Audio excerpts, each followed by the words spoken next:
Hello and welcome to EV Platform. This week we have two interviews marking International Women's Day 2022, and we were joined during the week to record this interview by Jordan Brompton, the co-founder and CMO for myenergi. A lot of people know who she is, but let's just get into the interview and find out a bit more about Jordan.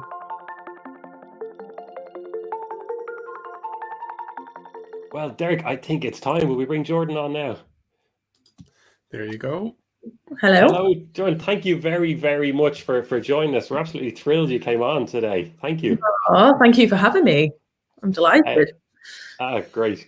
So look, on the off chance that somebody out there in the world is watching this and they don't know who you are, give us that 30-second elevator pitch. Who is Jordan and what do you do? Yep. So I am the co-founder and the CMO of a company called myenergi.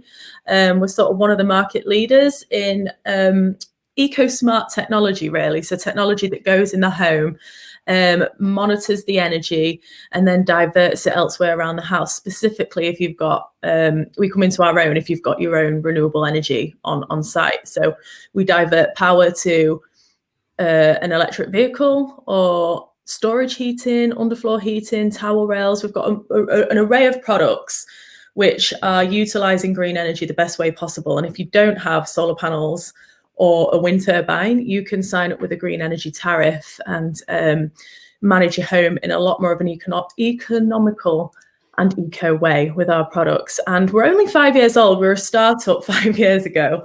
It was myself and Lee that set the business up because we've worked in the renewable space for a while and got a real passion for the renewable industry.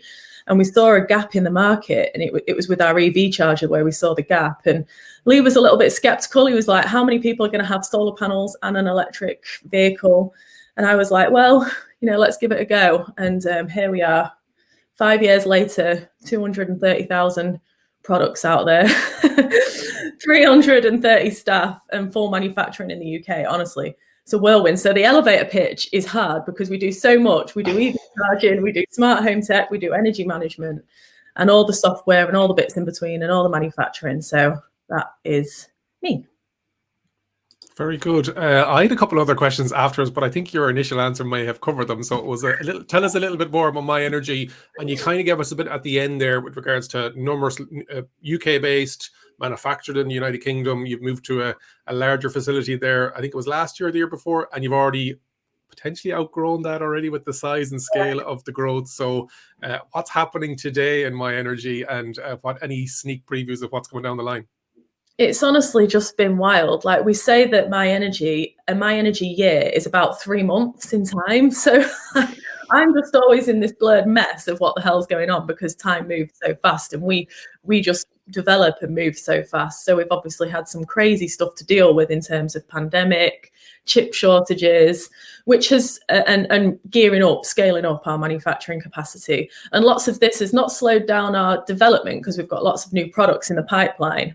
But with shortages and huge amounts of growth means that you can't release new things as fast as you'd like because you've got a secure supply chain way into advance. So at the minute, we're just figuring all of that out. We've got several products in development. We've got new services and things that we're adding to our app all the time. We've got this huge recruitment drive. We're building a new factory because you're right, we moved into our HQ, which was originally 2 years ago supposed to be our manufacturing and our headquarters, but it's now just our HQ and we're already extending that. And then we're building a 60,000 square foot factory next to us to do our manufacturing of our most popular product, which is the Zappi car charger. And then hopefully some of our newer products. But we're also looking at ways to extend. We don't just service the UK market. We also we operate a subsidiary model. So we've opened up offices in Germany, Benelux, Ireland, and Australia. And we've got other parts of Europe on our roadmap as well, and also the States. But 2023, 2024, we're sort of gearing up production to be able to facilitate the States as well. So a lot going on.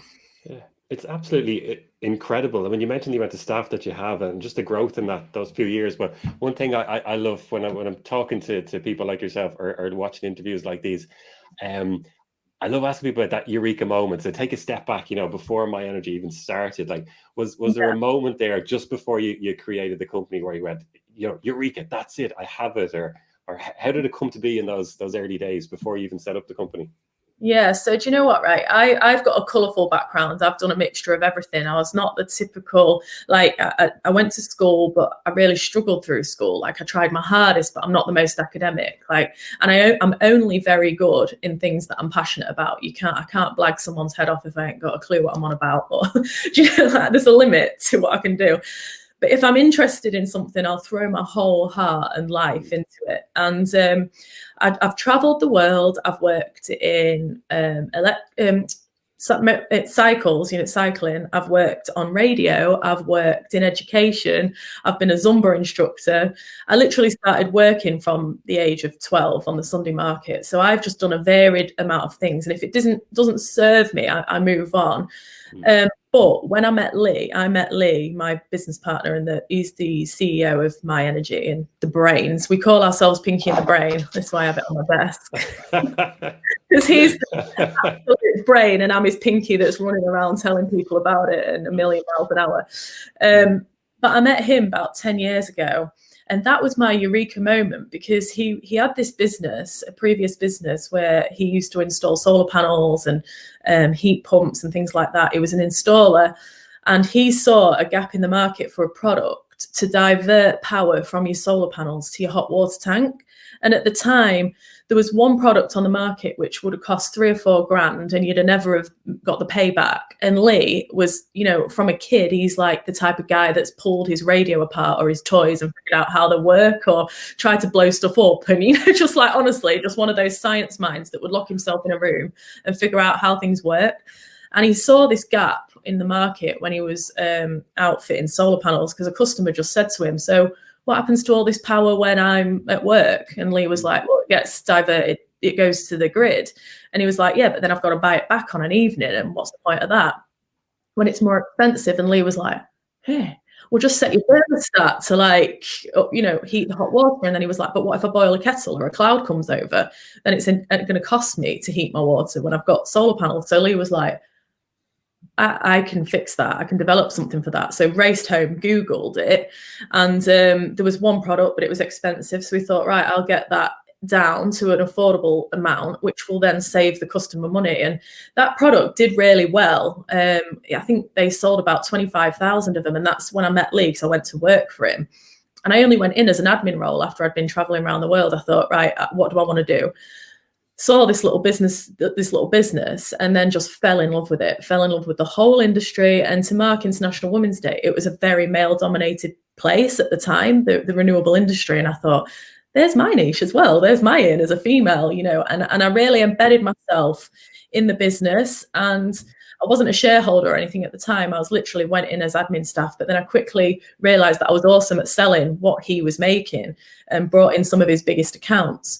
And that was when, the feed-in tariff slashed overnight, and all of his customers went out of business, and his other shareholders wanted out, which was gutting, because it sort of forced him into voluntary insolvency. And he tried to buy them back, but buy them out, but he didn't have enough cash. But thank God that happened now, because it was a horrible time of his life. But he approached me and said, "Look, I don't think this industry's over." At this point, I wasn't working for him anymore. I'd gone up and set my own business up in cycling, as mentioned, which was random, but taught me everything I needed to know going into this. So it's just how the universe sort of aligned at the perfect timing for me and Lee to join forces. And he was very unsure whether he wanted to start again, because in this time, somebody, a competitor of his previous product, had bought it.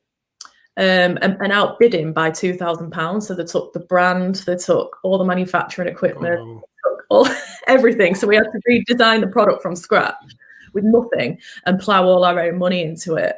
This was in 2016. So he approached me in the summer. We registered the business, and I was getting married in the September and going on honeymoon in October. So I said, "Look, get everything sort of set up." He was developing the products again out of his kitchen with a few of the engineers from the previous business. They started again. I said, in November 2016, I'm all yours. Everything, my mind, I'll have had the other business sorted out. I'll have been married. I'll be on my honeymoon, and I'll have clear capacity. And I was texting him from my honeymoon, like, what we're going to call the business, how we're going to have, getting all excited for coming back and throwing myself into the project. And 2017 we started. We released 3 products in quick succession, and we, I started tapping up people from the industry that I already knew, and then sort of started selling the products and buying little bits of manufacturing equipment, and it's just snowballed. And it's not just energy stuff. And you're saying you're so busy in the business, but you have to work on the business as well. And I can see over at the back of your shoulder, you've got the Extreme E. So myenergi is involved in a couple of other things on top of the day-to-day, which helps build the brand and get the name out there. Absolutely. So my role as CMO and how it's naturally sort of happened over time, I've always looked after the sales. I've always brought in the customers and the business development side of the business. And I've just got an eye for marketing and contacts within the space and how I wanted to position the brand. And, I looked at the space and I thought it was very dull to begin with. I'm not going to lie. Like, there were just charge points that were on a wall that would put full power to the car. And they wouldn't really have a name or an identity or engage people with their energy usage. So I just wanted something. I wanted to sell the lifestyle of it, of having solar panels or being connected to an off-peak tariff and green energy tariff, and get people excited about it, with the app and gamification. And then it's like mirroring, so it's weird. But with Extreme E, when that came up, I was like, the business model that they presented to me was very aligned with ours. They were like disruptors in the space. Like, there's nothing new about electric cars, but what they were trying to do with the sport was like take it around the world and prove that motorsport can be sustainable. It can be a race without a trace. And they were going to highlight the most impacted parts of the world of climate change. So it was a bigger message that we couldn't necessarily do ourselves. And I just thought, what a great opportunity to have our name plastered on the car. So we joined forces with the Excite Energy team, who were a little bit underdogs, but it was because I made friends with Ollie from the UK, Ollie Bennett, who races for us. And he's got his own business as well. We're similar age, and he's got the same sort of passions and for renewable energy as well. And we just joined forces and absolutely maximized it the best we could. Designed delivery, had some fun at some of the events, although some of it was through COVID, so we couldn't go. But that's just been fun. That's just been great to showcase our name, our brand on in the motorsport world and around the world. And it's opened some doors. It's been really good. Yeah. And I know that Derek's got a question he wants to ask you to wrap things up at the end, but just before we go as well, because what we're doing today, to get you on for this, it was really just to mark International Women's Day and we can see that gender imbalance certainly in the motor world, like it's I'm not going to comment on it. That's why, we'd love to get your take on it. But do you see that changing, but particularly in this new wave of electrification? Is that an opportunity for us to do a little bit more and really just get your opinion on that, Jordan? Yeah. So, when I started out in the industry, I mentioned in the previous question that it was a very male-dominated industry when I first entered it, especially in the renewables. Like, I used to go to the trade shows, and the women would just be handing out leaflets or whatever on the stand, or as a bit of a magnet. But there was a few real strong leaders in it that I looked up to and admired, and thought one day I'll have a company of my own, or one day I'll have a voice of my own to have an impact. And then when I started myenergi, because we've never owned a company or been this sort of big, and this is probably my biggest role yet in life, in my career. When I first started out, I just put my title as a business development manager, because that's sort of what I was doing. Lee was innovating away and designing the products, and I was developing the business side of it and opening the relationships. But I felt like I get shut down quite a lot, not taken seriously, even with that title. And what I found, which was an interesting social experiment, is when I put co-founder on my name, because, I did co-found the business with Lee, that was different. People would listen to me. It's like, oh, okay, she's got something to say, instead of just some little bland sales chick that's rocking up. And that was a real moment for me where I thought, right, okay, so I have to be taken seriously. The only way I'm going to be taken seriously with the way I look and the way I am is if I'm if I clearly state that I'm the owner of the company, which, we need to change that. Barriers need to come down there. And also, but I did use it to my advantage sometimes, because my name's Jordan as well. So people, before COVID days and everything was online, and before I was so accessible, you know, I'd be emailing people and I'd be trying to drum up business, and they'd see Jordan Brompton and they'd think bloke, you know, and I didn't have a picture on my icon, and then I'd rock up to a meeting and they'd be like, oh. I physically see them disarm, or like it was weird. It was like, I wasn't expecting that, and that sort of wobbles them and disarms people. And then I'd use that to my advantage as well. So there are sometimes I do use it, but with electrification, there's a lot more women entering the space, and there's this real undercurrent of support for women and championing women, and that's something that I've seen develop over the last 5 years and encourage more and more and more. And I see more girls and ladies entering the space with excitement and starting their own businesses, and I get messages all day long about that, the fact that my stories inspired people, because I've got a daughter as well, so I've had a baby in all this time, which has not come without its challenges. You know, I've got a toddler in tow, and my husband's recently just retired, so he's like retired his full-time work to help support me. The career was just, I'm like one person, you know, mum, business owner, CMO. It's getting a bit intense. Wife, poor wife, that's further down the line. Like Mikey's last in the queue, bless him. But he's just taken a really crucial step to step back from work to support us as a family and to free up some of our mental capacity and relieve some of the pressure. And I think that needs to be celebrated, and that needs to be something where we look at things a little bit differently. You know, his job wouldn't even allow him to go and pick Bonnie up from school or drop her off at school. He had to force that in his final days of his career. And it's like, let's be having those conversations of how we share the childcare, so people, and women in particular, can get into get the careers back or get their identities back.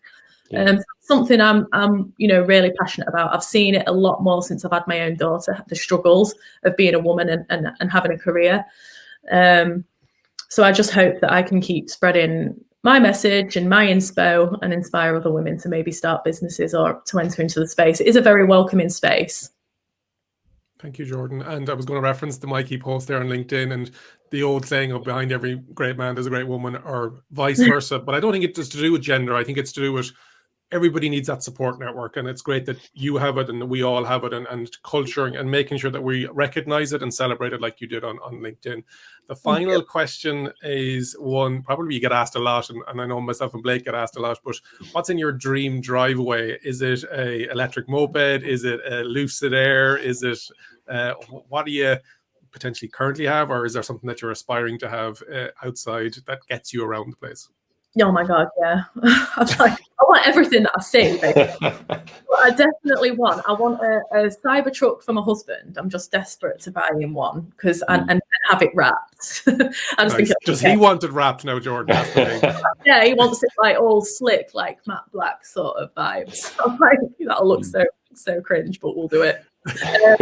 And I want a roadster, obviously. Like, I'm such a Tesla fangirl. Like, I'm no shame. I absolutely love them, and I've been driving the Model X around for a year, and it's the Ludicrous Plus version, and it's just an absolute weapon. Like, nothing should move that fast. A 2-ton car should not move like it does, and it's just been great for me having Bonnie, and it's not affordable. Like, for somebody entering the space and wanting a Model X, it's extortionate, but that you got to have some fun with the success. My Model X, recognize it as well, and sell it. And you said celebrate it yourself as well.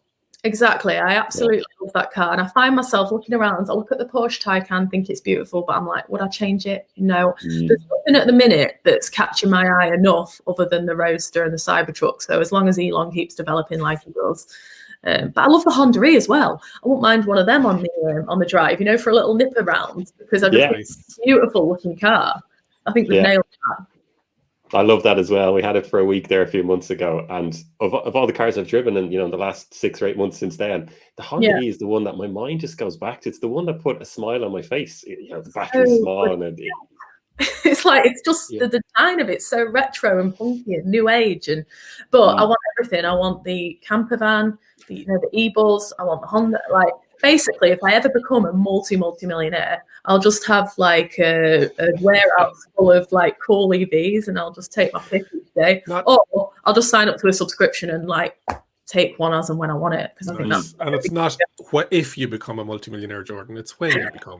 yeah, maybe that's right. We really appreciate your time, Jordan, today, and to marking International Women's Day, coming on here and spending some time and learning a bit more about you and educating our audience about what makes you tick and the backstory for myenergi. So we really do appreciate your time. Thank you so much for having me.